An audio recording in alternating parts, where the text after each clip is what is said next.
She was just a flight attendant, calm, humble, and invisible in a sea of travelers. He was a tech billionaire, powerful, untouchable, haunted by a past he buried long ago. When their paths crossed at 30,000 feet, no one expected anything more than a simple in-flight service. But then, he saw the pendant around her neck, a pendant identical to one he designed decades ago, the same one he gave to the woman who disappeared before she could tell him the truth. The woman he loved, the woman he thought died, with their child. So, who is this woman in uniform? Why does she carry a necklace that should have been lost forever? And what will happen when the truth unravels layer by layer across continents, across decades, across wounds too deep for words? This isn't just a story about family. It's about identity, betrayal, and a daughter searching for the name the world tried to erase. If you've ever wondered what it means to belong, if you've ever questioned who you really are, then don't blink, because this story is about to take off. Don't forget to like, share, and subscribe so you never miss the ending. Now, let's begin. The plane was late. Not dramatically late, just enough to wrinkle the mood. Flight 308 to Zurich had been sitting at the gate for nearly 20 minutes. Lights glowing softly under the hush of twilight at SeaTac International. Outside the windows, the tarmac shimmered in a fine drizzle. Inside the cabin, it smelled of recycled air, coffee gone tepid, and that odd blend of anticipation and restraint that long-haul flights always carried. Claire Dawson adjusted her navy blue scarf for the third time, not because it needed fixing, but because her hands liked the motion. It gave her something to do while waiting. She stood near the front galley, posture relaxed but precise the way only seasoned flight attendants knew how to balance. Behind her, the cabin murmured travelers stowing bags, murmuring about upgrades, scrolling through silent screens. The captain's voice crackled gently through the speakers. "Ladies and gentlemen, we're just waiting on one final passenger. Thank you for your patience." Claire didn't react outwardly, but a flicker of tension moved through her shoulders. There was always one, and they were never the quiet type. Moments later, the doors parted with a hydraulic hiss. He stepped in like the cold before a storm. Tall, clean lines, a dark, tailored coat still damp at the collar. His presence was the kind that preceded reputation somehow louder than the silence he carried. Claire recognized the face immediately. Daniel Reeve, founder and CEO of Reeve Nova Systems, a tech giant whose AI innovations were in every airport terminal, smart elevator, and high-speed train. Claire had touched this year. His face had graced business covers, keynote stages, and the occasional gossip site. But, in person, he looked different, sharper, more closed in. He barely made eye contact as he handed his passport to the purser and mumbled, "First class, seat 2A. Claire stepped forward, calm and professional. "Mr. Reeve, right this way." He followed her down the aisle with brisk steps, the scent of sharp cologne and jet fuel following behind. They stopped at 2A. Claire gently gestured to the overhead bin. "Let me help with that." He hesitated, clearly used to doing things himself, but relented. As Claire lifted his leather duffel into the compartment, her hand brushed against something beneath her blouse. The chain tugged free, and for a brief moment, a silver pendant slipped into view. Daniel's body froze. Completely. His eyes locked on the necklace, a small, weathered butterfly with fine etchings along the wings. almost invisible unless you knew what you were looking for, and Daniel knew. He had once designed that pendant himself, years ago, custom made, one of a kind. He had given it to Ariel Monroe the week before she disappeared, the woman he loved, the woman he believed had died in the Atlantic 25 years ago, the same woman who, when she'd told him she was pregnant, whispered, "If anything happens, you'll know it's me by this." Claire felt his stare and instinctively tucked the necklace back under her collar. Something wrong. Sir Daniel blinked, the mask returning quickly. "No," he said quietly. Nothing at all. But it wasn't true. His world had tilted. A storm was rumbling in the air between them, and it had nothing to do with the plane's altitude. Claire gave a practiced smile, the kind she wore on red eyes, and stepped back. "We'll be taxiing shortly. Let me know if you need anything." Daniel sat without a word, hands clasped tightly on his lap, the leather of his gloves creaking faintly.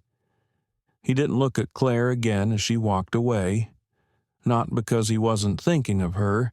He was, every second, because he knew that Pendant didn't just slip into the world by coincidence, and deep in the locked part of his heart, the part buried with grief and denial, something had just begun to unravel, somewhere over Montana. The plane leveled out at cruising altitude. The hum of the engines grew steady, like white noise for the soul.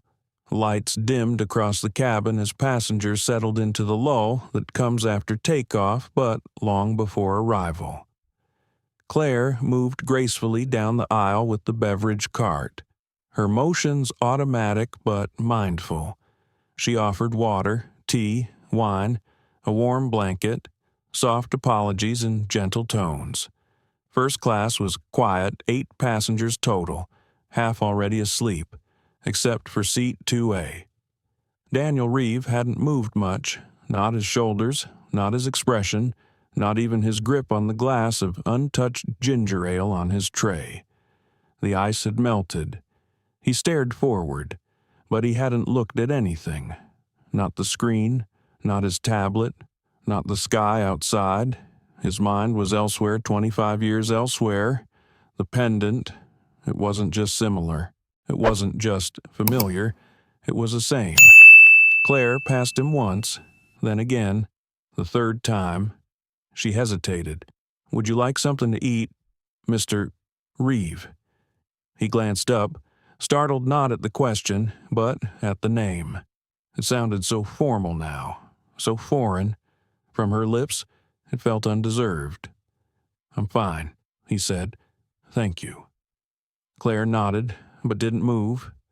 Something flickered behind her eyes, a question she didn't ask. Then he did. "That necklace," he said suddenly, voice lower than before, strained. "Where did you get it?"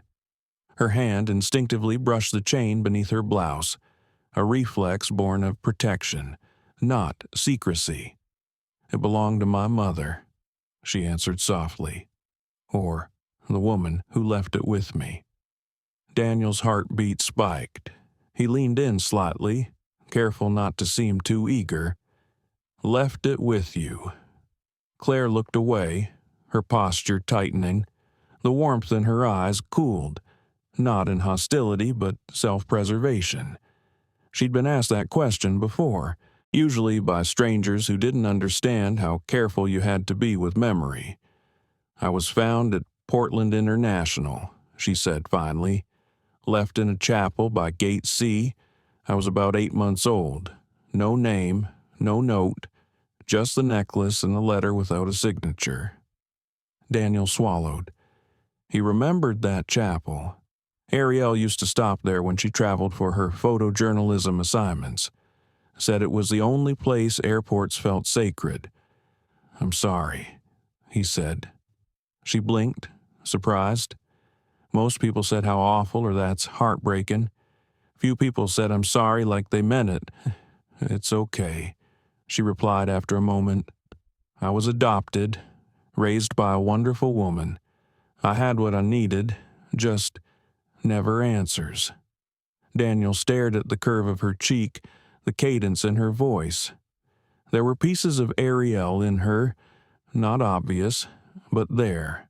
Her calm, her restraint, that quiet fire beneath the surface. He took a breath, fingers trembling slightly against his armrest. "The pendant," he said again, voice barely audible. "It was designed by a woman I loved 2 decades ago. I gave it to her when she told me she was pregnant." Claire's eyes flicked up, startled. "Pregnant?" Daniel nodded slowly, the words tasting like rust. "Her name was Ariel Monroe. She never came back from her last assignment. The flight was rerouted in a storm. They said the crash was unrecoverable. No survivors." Claire stood very still. "Ariel?" "Yes." She looked down at her hands. "My middle name is Ariel." Daniel stopped breathing. Claire let the silence stretch between them, then added quietly, "Margaret. My foster mother gave me that name because it was the only one in the letter." Daniel's vision blurred for a second. He pressed his thumb to the bridge of his nose and let the emotion pass through without swallowing him whole. He'd trained himself for decades not to believe in miracles. But here, one was wearing a Navy uniform and a guarded smile. Claire stepped back gently. "I should check on the others." Daniel didn't stop her, couldn't. He watched her walk away with the same ache you feel when you see a life you might have had drift by, and you don't know whether to chase it or mourn it. Back in the galley, Claire braced herself against the counter. She didn't know why his words had shaken her so deeply. She'd heard stories before, passengers who thought they'd known her birth parents, people with wild theories. She'd learned not to hope. Hope was dangerous, but something about the way Daniel Reeve had said I gave it to her when she told me she was pregnant made her heart do strange, quiet things. And that name, Ariel. She'd whispered it to herself in sleep since she was a child, without knowing why. Claire slid the necklace out from under her blouse and stared at it. It had always been just a trinket, a mystery, a thread to someone who had vanished before she could form memory. But now it felt like a door, and behind it, something she wasn't sure she was ready to walk into. The cabin lights had shifted to a dimmed amber, the kind used to trick the body into believing it was closer to sleep. Passengers leaned back with blankets tugged to their chins, headphones on, eyes closed, the soft lullaby of altitude humming just above their heads. But sleep was the last thing on Daniel Reeve's mind. He hadn't touched the meal tray now pushed aside on the console. His laptop remained unopened. All he could do was watch, not in a way that felt invasive, but in a way that felt drawn. Claire moved with an ease that only years of repetition could give. She carried herself like she'd lived in silence before. Knew how to read a room before she entered it. Knew when to speak and when to leave space open. Daniel recognized that, because Ariel had been the same. She never wasted words, never filled the air with what didn't matter. But when she did speak, you listened, you had to. Not because she was loud, but because she was clear. Now, watching Claire pour tea for a middle-aged couple in 3C and 3D. Daniel caught himself tracing the curve of her smile, the angle of her brow. There were pieces subtle, buried but unmistakable, and it terrified him, because if he was right, it meant he'd missed every birthday, every scraped knee, every whispered bedtime story of a child he never knew existed. It meant his greatest love had left behind more than silence. She'd left behind a life. A row behind Daniel. A man began coughing violently, deep, congested, alarming. Claire responded immediately, kneeling by him, asking for water, adjusting his oxygen setting. Calm, efficient, tender without theatrics. When the moment passed, and the passenger gave her a grateful nod, Daniel couldn't look away. She rose, brushing her palms lightly on her skirt, and caught Daniel watching. Their eyes met, not for long, just enough. She didn't smile, but she didn't look away either. Daniel's chest tightened. She has her mother's eyes, but her stillness, that's mine. Claire stepped back into the galley. Her shift was nearly over. Crew rotation would allow her a brief rest before descent. But her body was alert in ways it hadn't been in years. She kept catching herself checking the mirror, her necklace, her hands. She hadn't told anyone, not even Margaret, but she'd always drawn sketches of a man she couldn't name. A tall man, stern face, but kind eyes, sometimes standing near a piano, sometimes kneeling beside a child. She always thought she was inventing a father from longing, but what if she wasn't? She peeked again through the curtain. Daniel Reeves sat in 2A like a man whose spine was made of glass held upright by the barest force of will. He wasn't fidgeting. He wasn't impatient. He was remembering something, or someone. And now, Claire began to wonder, was he remembering me? Hours passed. The plane crossed Greenland in the night. Claire's break was short. She tucked herself in the small crew rest cabin behind the galley. A curtain for privacy, a thin mattress for relief. She didn't sleep. Instead, she reached into her duffel and pulled out the letter, the one she'd stopped reading years ago because it hurt too much to finish. The paper had yellowed, the edges were soft, but the handwriting still danced across the lines elegant, slanted, like someone had once known calligraphy but abandoned it for emotion. My darling girl, if you are reading this, it means I couldn't be with you. I want you to know you were never a mistake. You are light, you are memory, you are hope. Claire stopped. The words blurred. She read on. I wore this necklace every day I carried you. It was a gift, a promise. If he ever finds you, he'll know. She set the letter down, hands trembling. He'll know. It couldn't be coincidence.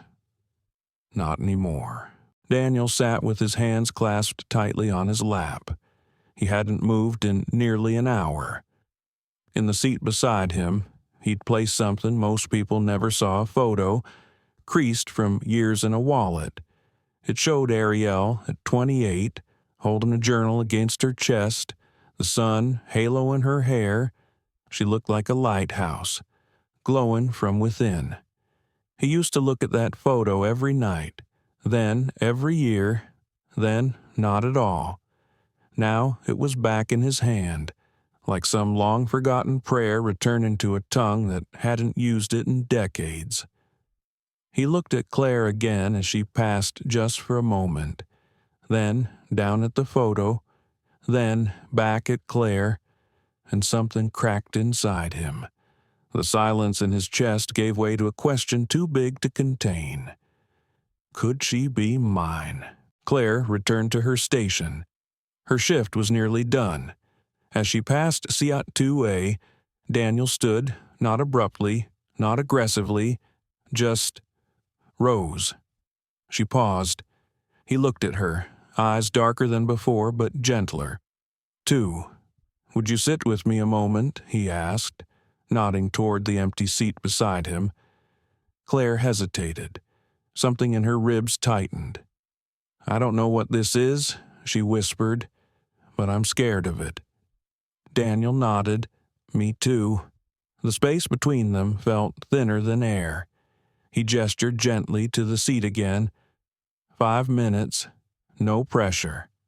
She glanced down the aisle, then slid into the seat beside him. They didn't speak right away. The plane moved through clouds silent as ghosts. Then Claire said the thing that had lived in her for years. I don't know who I come from. I've never known. But for the first time in my life, I think someone might recognize me. Daniel's hand, resting on his knee, trembled. I think I do, he said softly. And in that quiet, cruising above a sleeping world, a father and daughter sat side by side, unknowing, afraid, but no longer entirely alone. The plane jolted subtly at first, then harder. Coffee rippled in cups. Overhead bins trembled with a muted thud. A few passengers stirred in their sleep. Some murmured. One child whimpered. Claire Dawson immediately stood. She didn't panic. She never did. It was second nature by now, the way her feet braced into the floor, the way her hand touched the edge of each seat row as she moved. A steady rhythm, a quiet assurance that no matter what happened in the sky, she was grounded. Just a bit of turbulence, she said gently to an elderly woman clutching her armrest. Totally normal. We'll be through it soon. The woman nodded, reassured. Claire smiled and moved on. Behind her, she didn't see Daniel Reeve watching again, this time not just with suspicion or curiosity, but with awe, because that was exactly how Ariel used to move through storms. Claire made her way to the forward galley. The lights flickered briefly overhead, just once, but enough to stir a ripple of discomfort through the cabin. As she checked the latch on a storage cabinet, she felt someone approach. It was him, again. Daniel's presence didn't sneak up, it settled, like fog rolling in slow and certain. He stopped just behind her. She turned. Neither of them spoke. For a moment, it was just the steady shudder of air currents, the occasional beep of a seatbelt light overhead, and their breathing tight, quiet, measured. "You remind me of her," Daniel said at last. Claire didn't pretend to misunderstand. Ariel. He nodded. She used to hum when she was nervous. "You do that too." Claire blinked. She hadn't realized she'd been humming. Maybe that's just a coincidence. Daniel looked down. Maybe. But his tone said otherwise. The plane dipped suddenly, a long, slow drop, like falling through a dream. Claire instinctively gripped the galley rail. So did Daniel. The lights dimmed. A muffled clatter came from the back. The intercom chimed. "Ladies and gentlemen, this is your captain. We've hit a patch of unexpected turbulence. Please remain seated with your seat belts fastened. Crew, please secure the cabin." Claire moved immediately, but just before she turned away, Daniel touched her elbow lightly, tentatively. "After this," he said, "will you talk with me?" "Really talk?" Claire hesitated. For the first time, her calm cracked. "Why me?" Daniel's eyes searched hers. "Because if I'm wrong, I'll let you go. But if I'm right," his voice caught, "if I'm right, I've already lost too much time not knowing you." Claire stood still, heart hammering in a way that had nothing to do with altitude. "Okay," she whispered. After, once the cabin was secure, Claire retreated briefly to the crew rest area just for a breath. For a moment to let her spine relax and her heartbeat slow, but her mind wouldn't quiet.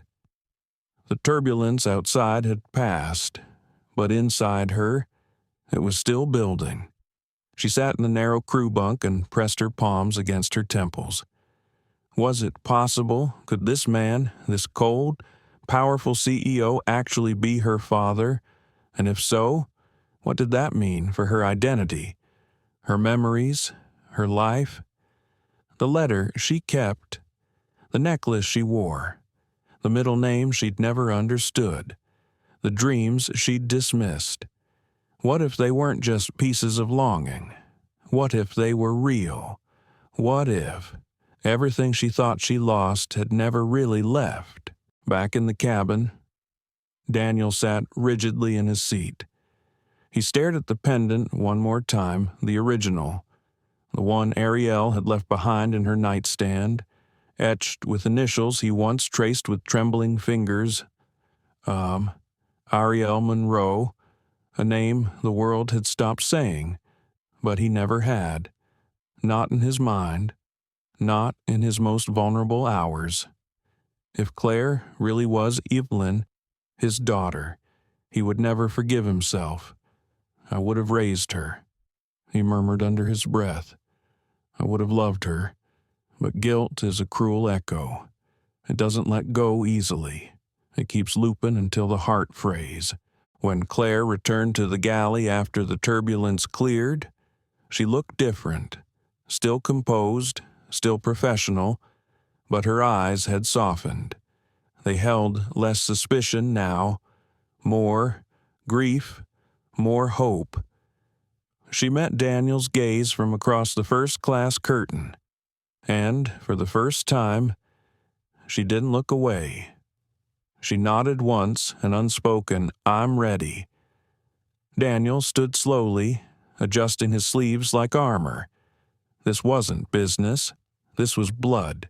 They met again in the crew rest alcove. Quiet, private. Claire crossed her arms. I don't know who I am to you, but I know who I've always been to me. Daniel nodded. Tell me. And she did.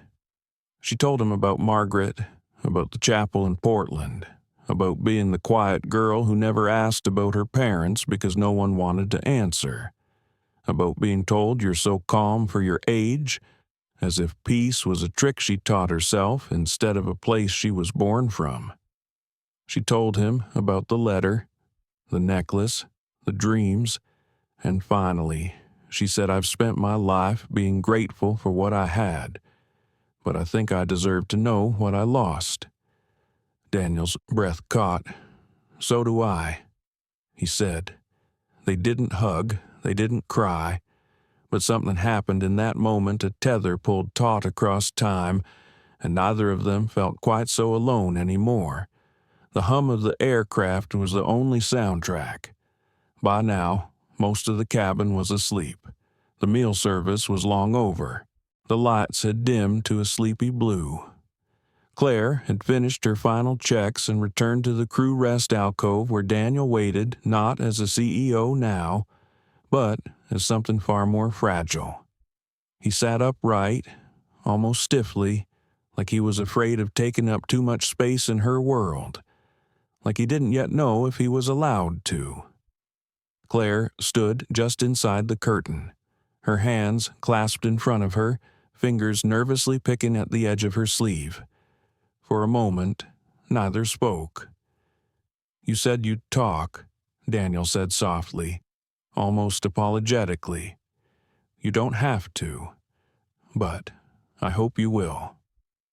Claire nodded once, then she sat down and let the silence breathe between them for a moment longer. You really think I'm her? She asked finally. Daniel didn't answer right away. He looked at her with eyes full of ghosts. I think you might be, he said, and I think I've known that since the moment I saw the pendant. Claire exhaled slowly. I've worn it for as long as I can remember. I used to think it was just a piece of jewelry. I didn't even like butterflies, but I couldn't take it off. Something about it felt like mine. It was hers, Daniel said. I had it made for her. Ariel, the day she told me she was pregnant, Claire's head turned slightly. You believed she died. I did. And if she didn't, his jaw tensed. Then I lost her for no reason. I lost you for no reason. Claire's eyes shimmered, not tears yet. just moisture searching for a purpose. "I don't know what to do with this," she whispered. "I've spent my whole life trying not to wonder, because wondering meant hurting. And now, I don't know whether to feel grateful or robbed." Daniel leaned forward slightly, elbows resting on his knees. "I'm not asking you to decide anything tonight. I'm not asking you to believe it if it's too much. But I would like to know if you'd let me find out." She looked at him, long and hard, then said something he didn't expect. "You already did." Daniel frowned. "What?" She reached into her bag and pulled out an envelope. "You left your business card in the seat pocket last year. Zurich to Boston. I was on the same crew.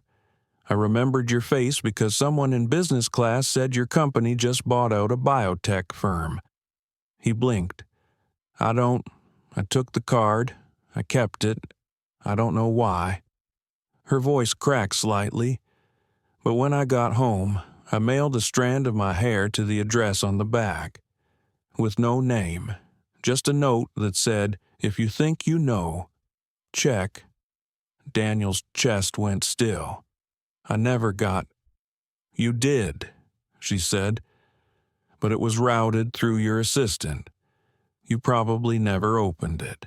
Daniel stood up suddenly, pulling out his phone and swiping through notes, then emails, then he stopped.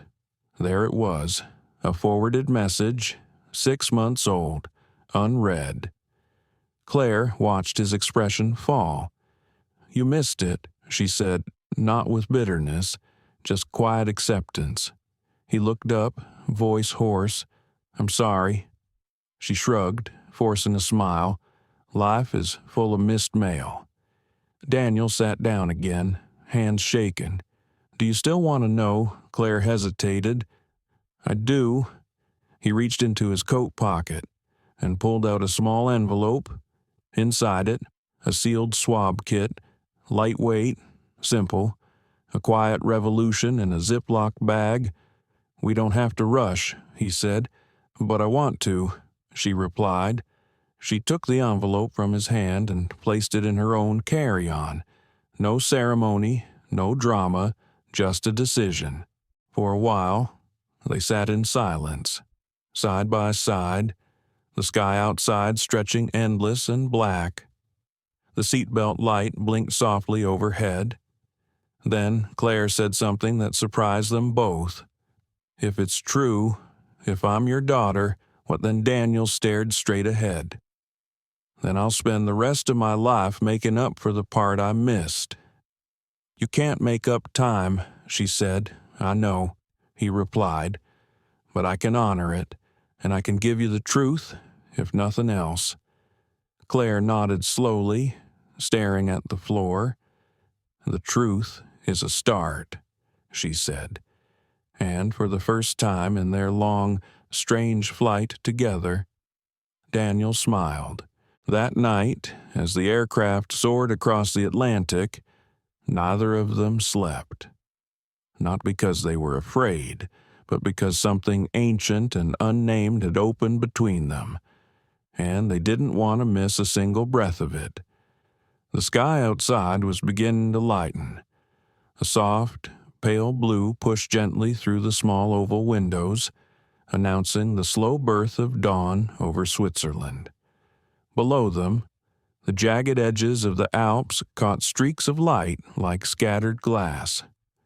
The plane had started its descent into Zurich. But for Claire Dawson, the horizon meant something entirely different. It meant the moment she could no longer pretend this was just a strange, emotional flight. It was now a turning point. In the crew galley, she stood quietly, her back to the cabinets, hands pressed flat against the counter. Her reflection looked back at her from the coffee machine's polished steel calm, unreadable, but with eyes that didn't know where to land. She reached into her bag and pulled out the DNA kit envelope Daniel had given her hours earlier. She turned it over once, then again, then again. She didn't open it. She didn't have to, not yet. She'd already sent herself forward the moment she took it from him.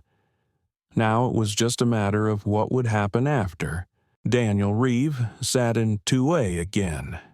But his posture had changed. Less composed, more open. He kept glancing at his phone, not to check messages, but to look at an image he hadn't been able to delete a photo of Ariel. Blurry around the edges from being scanned and rescanned over the years. Her smile was soft, the kind that made people trust the lens. It was the last photo he ever took of her, just 3 weeks before her final flight. She'd been pregnant then, just barely. He hadn't told anyone yet. The world had believed she died, but now, sitting on this plane, the daughter he never got to meet had touched his hand and asked for the truth. The captain's voice came through the speaker.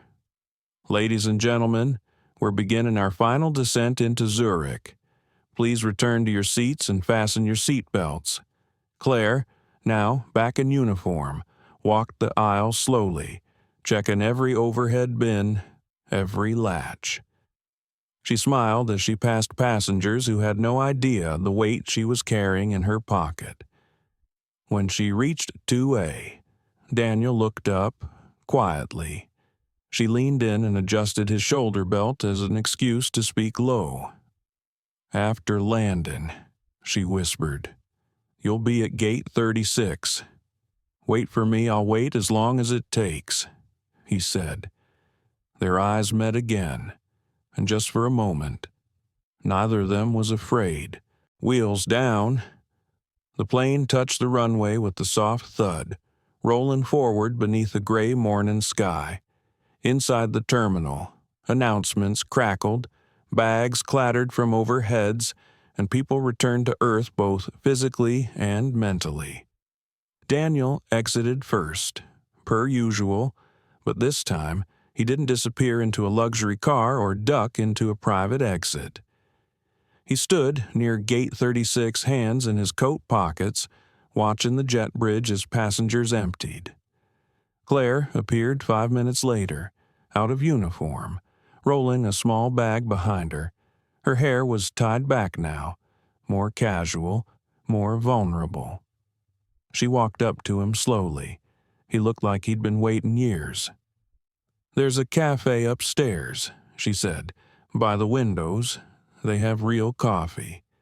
He smiled faintly, led the way. The cafe was quiet, perched on the mezzanine above the arrivals terminal, with wide glass panes offering a view of the planes coming and going. The kind of place where people said goodbye or started again. Claire sat across from Daniel at a corner table. No turbulence now, just truth. Daniel reached into his jacket and placed something small on the table, a tiny, folded photograph. He slid it gently across. Claire picked it up. It was a photo of Ariel barefoot on a dock, wind in her hair, a book in her hands, and the faintest hint of a baby bump. Claire stared at it for a long time, then carefully folded it again and handed it back. "She looks like someone who remembered to laugh." Claire said, "She did." Daniel replied, "When she left, we weren't on good terms. She thought I cared more about work than about family. Maybe she was right. I've tried to justify it every way since. But in the end, I was selfish." Claire didn't say anything. She just listened. Then she reached into her backpack and took out the letter, the one left with her all those years ago. She handed it to him. He unfolded it slowly, and the moment his eyes hit the handwriting, his face collapsed. "It's hers," he said. "It's really hers." He read every line, breathing harder by the end. His thumb traced the signature that wasn't there, as if he could still feel her in the ink. Then he looked up. "I want to be part of your life. but only if you want me to be." Claire leaned back, her fingers tightening around her cup. "I think I want to know you, but I don't want to be a story you're trying to fix." "You're not," Daniel said immediately. "You're not a chapter I missed. You're the whole book I never knew was mine to read." Claire blinked. A tear rolled down her cheek, silent, but certain. "Then let's start at page 1. Zurich's morning air was still laced with winter, though spring pushed gently at the edges. Claire and Daniel walked quietly along the lakeside promenade just outside the terminal, their breath visible in the cold. A light mist hovered over Lake Zurich, veiling the water in a thin gray silk. The trees, bare but budding, stood like sentinels watching something long overdue unfold. They reached a quiet cafe tucked at the end of the path where chairs faced the lake and very few people spoke. The kind of place where silence wasn't empty, it was permission. They sat at a small wooden table, both facing the water. Daniel ordered coffee for both of them. Black, no sugar. Claire didn't correct him. "I don't remember the last time I sat like this," she murmured, "with someone who might actually matter to my life." Daniel looked at her carefully. "You've mattered to mine for far longer than I can explain." Claire didn't smile. She wasn't ready yet. She opened her bag and slowly pulled out the DNA envelope, then placed it on the table between them. "I had the results sent here," she said quietly. "Rushed. I used your company's express lab service. Thought it was fitting." Daniel almost laughed, but his hands were stiff as he picked up the envelope. "Do you want me to open it?" Claire hesitated, then nodded. "Let's find out." He opened it slowly, carefully, like it might break if touched too hard. Claire watched his hands.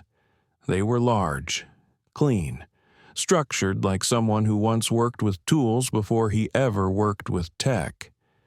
He pulled out the slip of paper. His eyes scanned the print. He stopped breathing. 99.7% probability. Paternal match Daniel Reeve. The silence stretched between them, weighted and holy. Claire looked down at her hands. She didn't cry. She didn't gasp. But something behind her eyes shifted like a locked door quietly swinging open. "So, I'm yours," she said finally, voice dry. "The girl you never got to meet." Daniel folded the paper slowly and set it down like it might collapse under its own truth. "No," he said, his voice breaking. "You're the woman I never got the privilege to raise. But I'm here now, if you'll have me." Claire's breath hitched. "I don't know how to do this." "Me either." They looked at each other for a long time, not as strangers, not yet as family, but as two people on opposite shores of the same loss, trying to build a bridge. Claire turned her gaze to the lake. "You know what's strange?" she asked. "I've always hated deep water. I like knowing where the bottom is. I like things clear, but I've lived my whole life surrounded by fog." Daniel followed her gaze. "And now, I think, maybe the fog isn't the enemy. Maybe it's just the past trying to soften the fall of the truth." Daniel sat back slowly, letting the words settle. Then he reached into his coat pocket and pulled out a notebook. "This belonged to Ariel," he said. "I kept it all these years, her travel journal. It was in her apartment when she disappeared. I thought you might want to read it." Claire took it reverently. The cover was worn leather, the corners creased. Inside, neat cursive ran across pages and faded ink observations, sketches, snatches of poetry, and short letters addressed to little one. Claire's hand covered her mouth. "She wrote to me," she whispered, before I even existed. Daniel nodded. She talked to you every day. She never stopped believing she'd meet you. Claire ran her fingers over the ink like it was a vein back to something lost. Then she whispered, barely audible. She never got to. Daniel looked down. That's what we need to talk about next. Claire blinked slowly. What do you mean, Ariel's death? Or what we've believed about it for 25 years. Claire's fingers froze on the journal. Daniel leaned in. I've done some digging, more than I ever told anyone. I thought I was just grieving. Then I started asking questions. Things didn't line up. Claire's pulse quickened. You think she didn't die? Daniel nodded. I think something went very, very wrong, and someone didn't want me to know. Claire looked at him, heart pounding. So what now? Now we find out the truth. They both sat back, the world suddenly heavier. The lake shimmered in silence.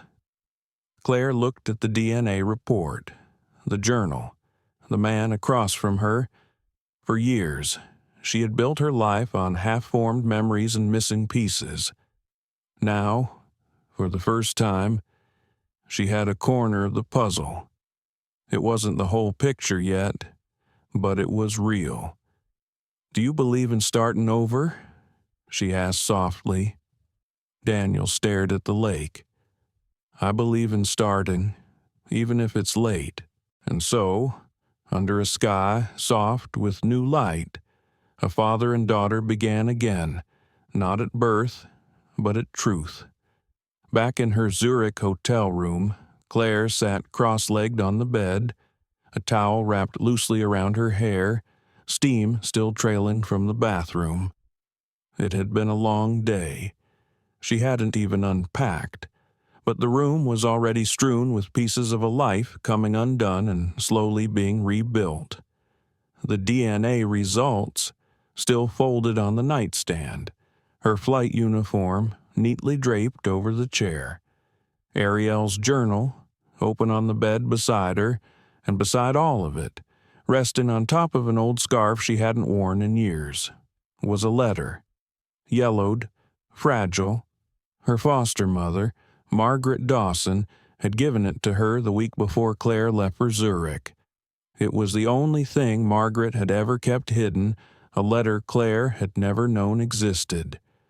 She left it with you, Margaret had said softly, but I didn't give it to you because I was afraid. I thought it would only bring you pain. Claire hadn't had the courage to read it until now. She unsealed the envelope gently, like something inside might be breathing. The paper crackled as she unfolded it, revealing the same sweeping, poetic handwriting as the journal. It was unmistakably Ariel's. But this letter wasn't for the world. It wasn't for memory. It was for her. Claire, or rather, my Evelyn, if you're reading this, I hope you are safe. I hope someone kind held you when I couldn't. You were not left. You were delivered into the arms of a future I couldn't reach, but believed in with all my heart. Your name is Evelyn Ariel Monroe. Evelyn means wished for child. You were the child I prayed for, dreamed of, sang to before you had ears. I gave you that name so you'd always know you were wanted. If the world ever makes you feel small, or forgotten, or invisible, remember this. You carry my name, and I carried you with love. Mom. Claire didn't realize she was crying until her hands blurred the ink.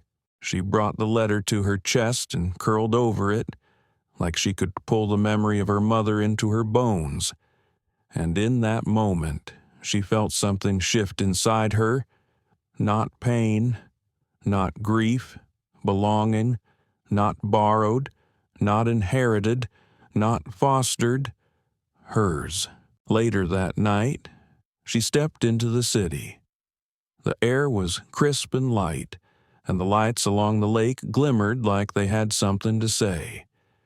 She took a walk, past the bridge, past the quiet bakeries shutting their doors.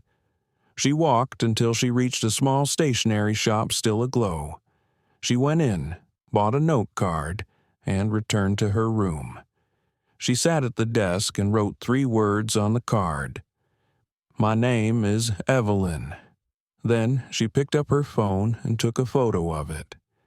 She sent the picture to Daniel. No caption, no explanation, just the truth.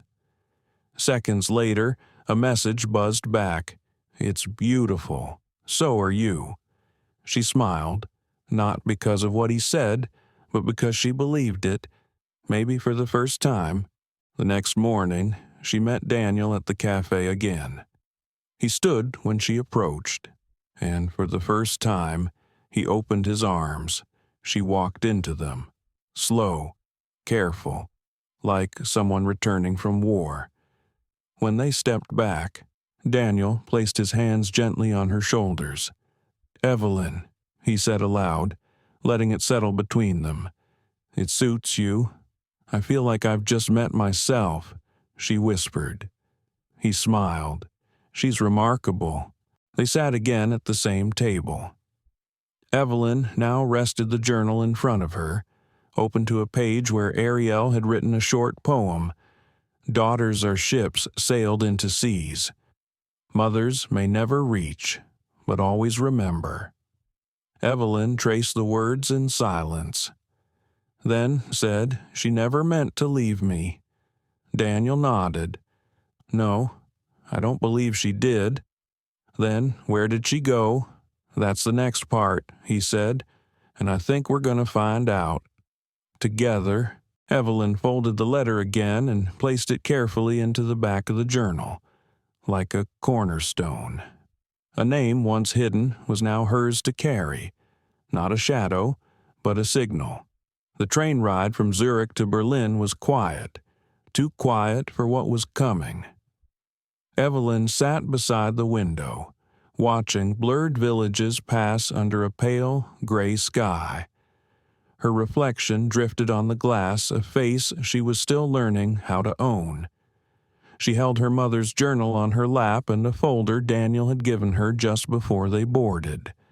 Inside the folder, copies of Ariel's final assignment documents, boarding passes, a printed itinerary from her last known trip, scanned excerpts from emails dated 2 weeks before the crash, and then a letterhead, Reeve Nova Technologies.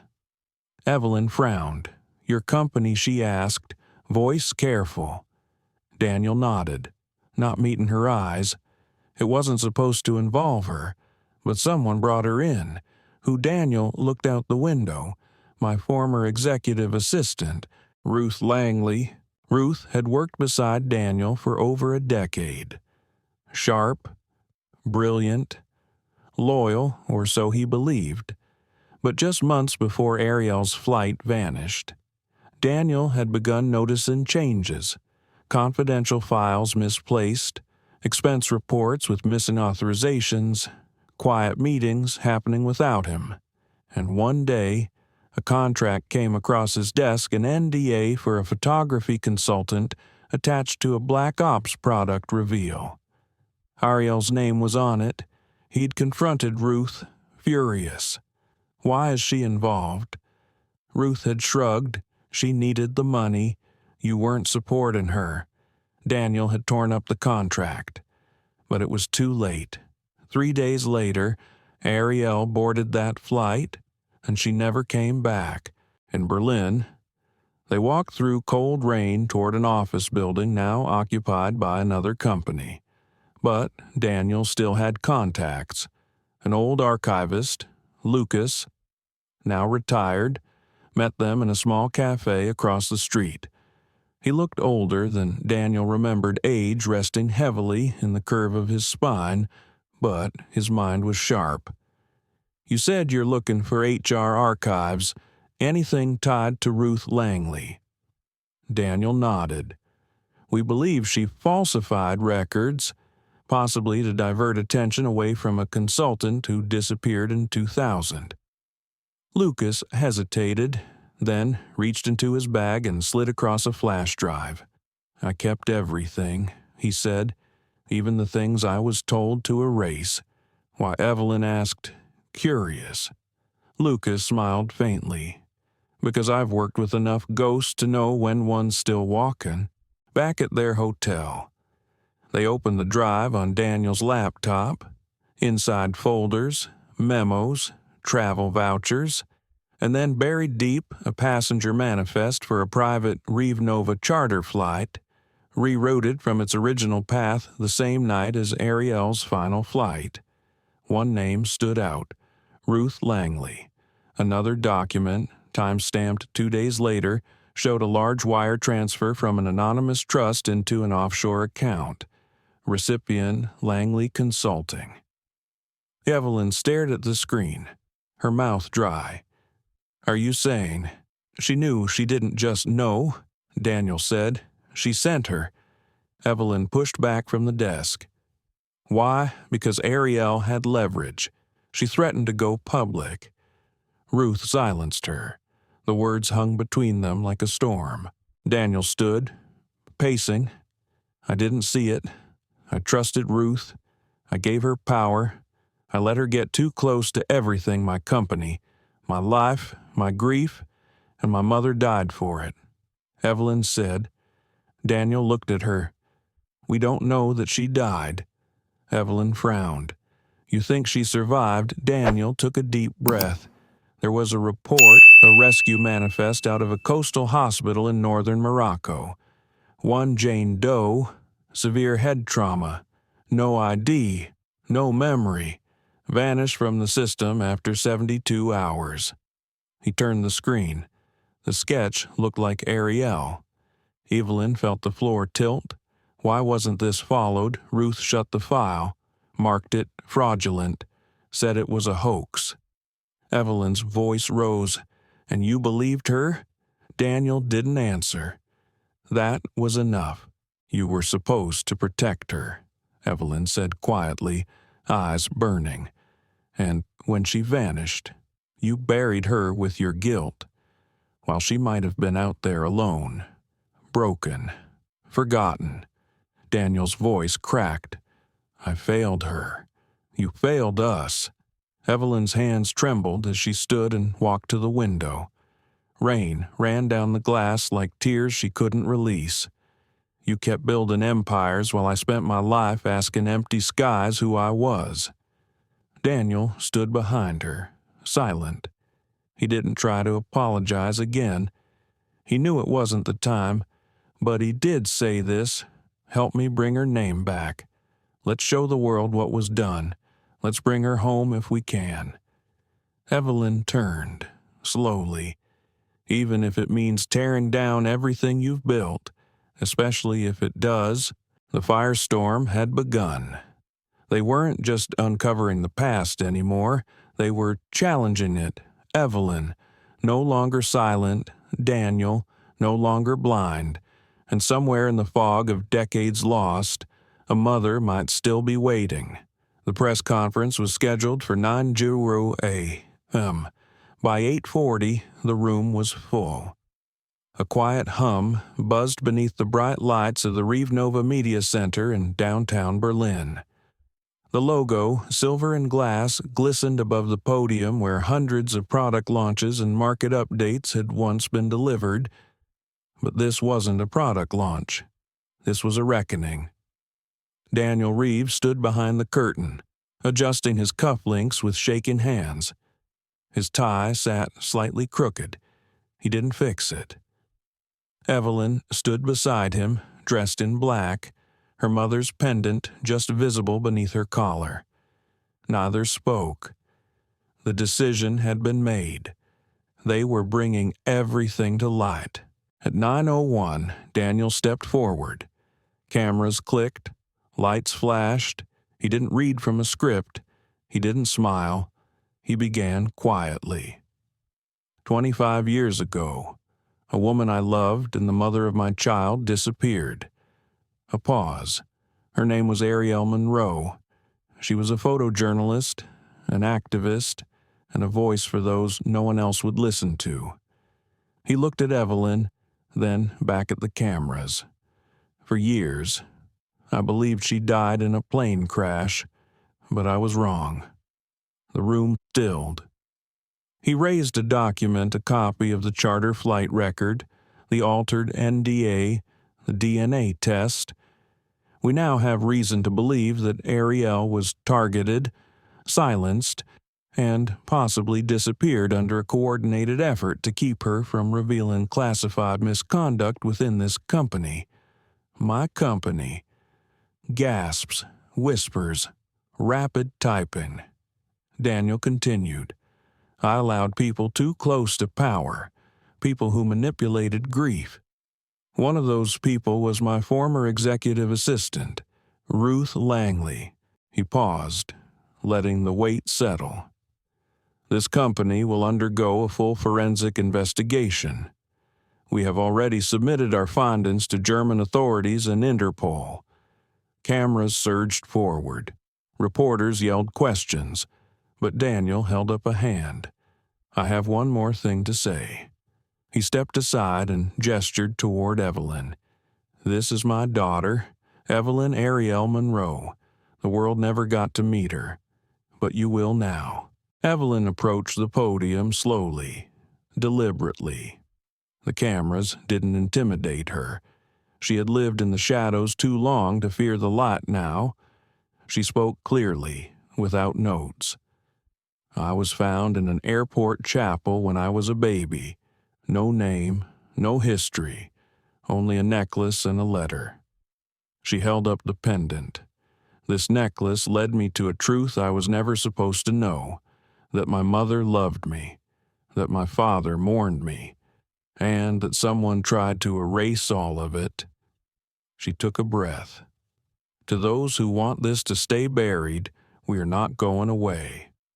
A moment passed. No sound but shutter clicks. Then Evelyn finished. My mother believed stories could save people. So here's mine. We are still searching for Ariel Monroe, and we will not stop. If you know something, say something. She deserves to come home. The press conference ended in chaos. Within minutes, hashtags began trending. Ja, justice for Ariel, daughter of the disappeared. Truth on Trial news anchors scrambled to verify the documents. Former employees whispered about old rumors. Online sleuths dug into archived flight logs and missing person forums. And somewhere, in a place no one had reached yet, a woman might be watching. Later that evening, back in their hotel, Evelyn sat beside Daniel on the balcony.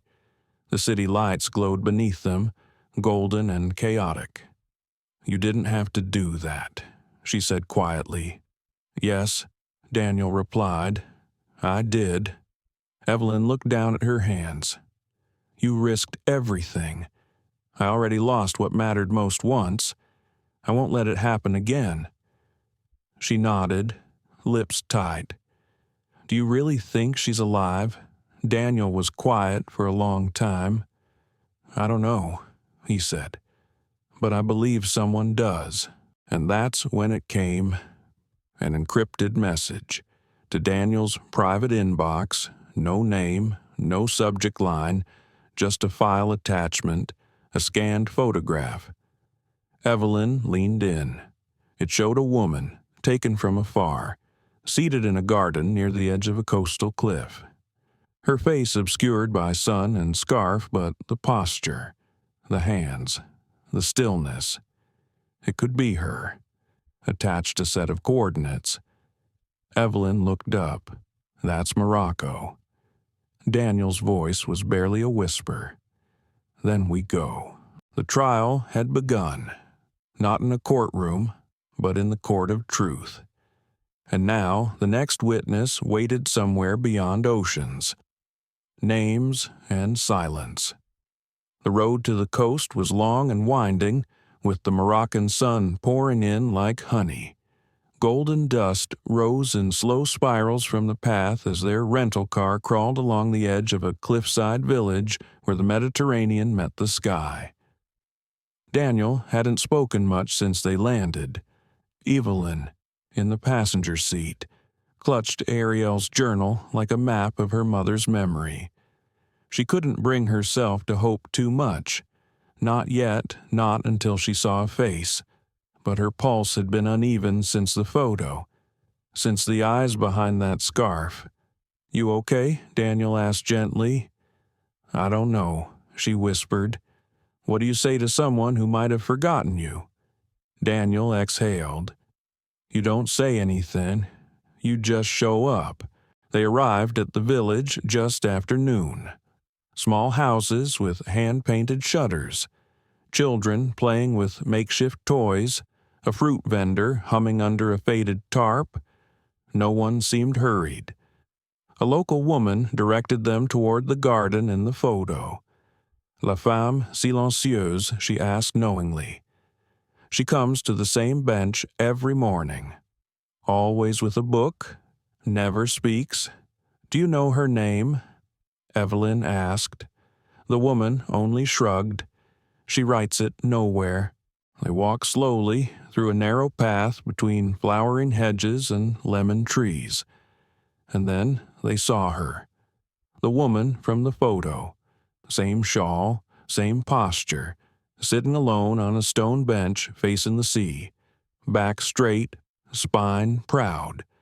A journal rested open in her lap, but it was her hands that caught Evelyn's breath. Delicate, calloused, familiar. "That's her," Daniel said, voice cracking. Evelyn didn't move. Her feet were heavy with 2 decades of questions. What if she doesn't remember she asked? Then we remember for her. Evelyn stepped forward first. She walked slowly, quietly, the way she imagined her mother once moved through the world, careful not to disturb it, but bold enough to leave a mark. When she reached the bench, she didn't speak. She simply sat beside the woman. The woman turned, startled slightly. Her eyes were soft, unsure. Older now, weathered by something deeper than time. But then her gaze dropped to the pendant around Evelyn's neck, and she gasped. Her hands reached out. Trembling, she touched the butterfly gently, then brought her hand to her mouth. "Ariel," Evelyn whispered. The woman blinked, her lips parted, but no words came. Daniel approached slowly from behind. His eyes filled instantly. "Ariel," he choked. She looked up at him, long, deep, and somewhere inside those eyes a flicker of recognition. Not a name, not a place, but a feeling. She whispered something then, so quiet Evelyn almost didn't hear it. Evelyn. Evelyn froze. The name, her name. Her mother remembered. She remembered. Ariel's hands trembled as she reached out, brushing Evelyn's cheek, tears now streaming down her weathered face. Evelyn leaned into her mother's touch like a child who had waited her entire life for one moment, this one. No words, just breath, just warmth, just home. Later, they sat together on the bench, 3 people and 2 decades of silence between them. The village doctor confirmed Ariel had been found on the shore 25 years ago, unconscious, with a fractured skull and no identification, no memory. She had only said one thing in her first moments of waking butterfly. So they called her Le Papillon, the butterfly. She had lived quietly ever since, alone, gentle, watching the sea, waiting for something she couldn't name, until now, as the sun began to dip toward the horizon, painting the water in hues of fire and honey. Evelyn handed her mother the journal. "You wrote these," she said softly, "for me." Ariel opened it, hands shaking. She looked at the pages, her own words staring back. Poems, sketches, love, and finally, at the last page, the letter. She read it aloud, then wept, and Evelyn wept with her, and Daniel, standing just behind, wept too, not for the years lost, but for the truth finally found. In that small garden by the sea, a family reunited, not with grand speeches, not with fireworks, but with a single word returned to the woman who whispered it first, Mom. The morning air in the village smelled like salt and citrus. Evelyn stood barefoot on the small stone patio outside Ariel's modest cottage, wrapped in a shawl that smelled faintly of jasmine and ink. Her eyes followed the sea's horizon, no longer in search of something missing, but simply to witness the beauty of the present. Inside, she heard the soft clink of ceramic cups. Her mother was making tea.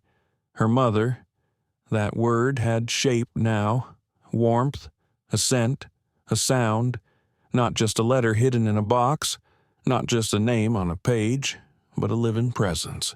Daniel joined her on the patio a moment later, holding 3 steaming cups.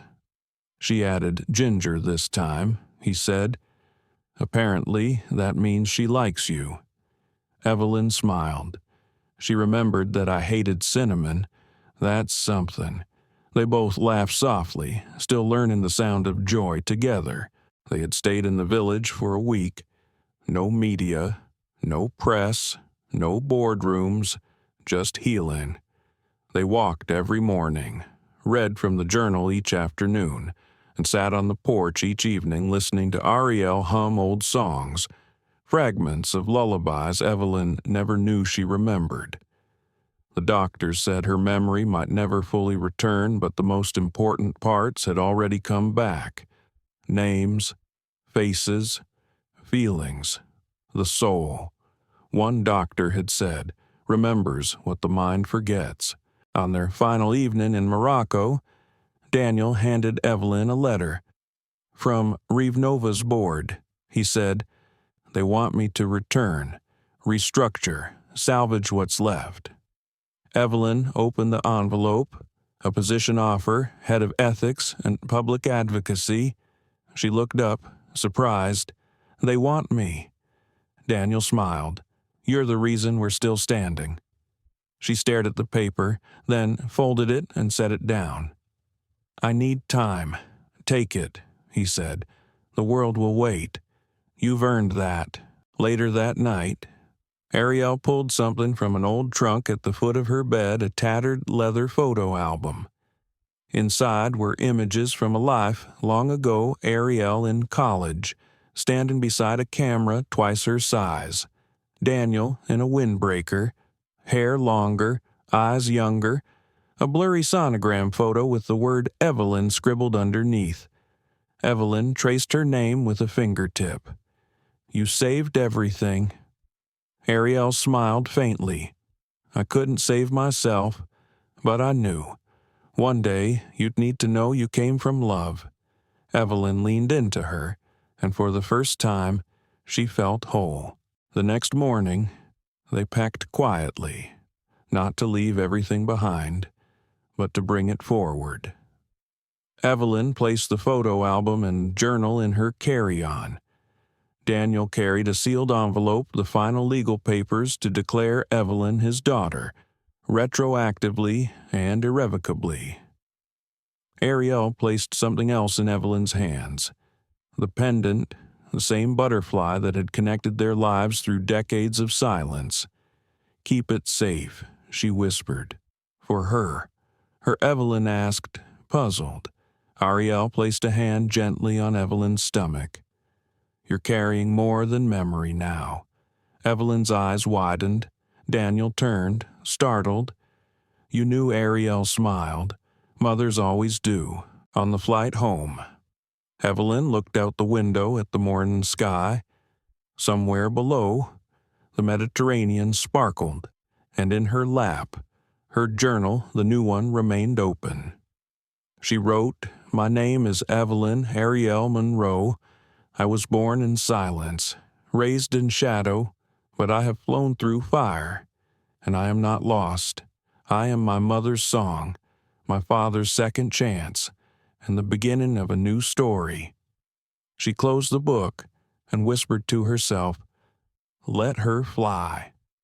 Sometimes it's not the storm that breaks us, it's the silence that follows. Evelyn's journey wasn't just about finding her mother. It was about reclaiming a truth that was never supposed to survive, a truth buried by power, betrayal, and fear of difference.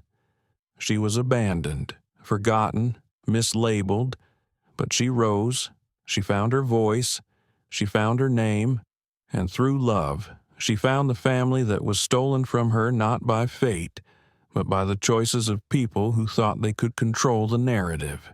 This story is a tribute to the quiet ones, the overlooked, the unheard, and the thousands whose identities have been questioned, dismissed, or denied simply because they didn't fit. Discrimination, whether by class, gender, or circumstance, steals more than opportunity. It steals futures, and it's time we say no more. If Evelyn's story moved you, if you believe in justice, and if you know that love is stronger than lies, like this video, share it with someone who needs to hear it. Subscribe for more stories that heal, inspire, and speak truth one voice at a time. The next story is already on its way. We hope you'll be here when it lands. Until then, take care of each other and never stop searching for what matters.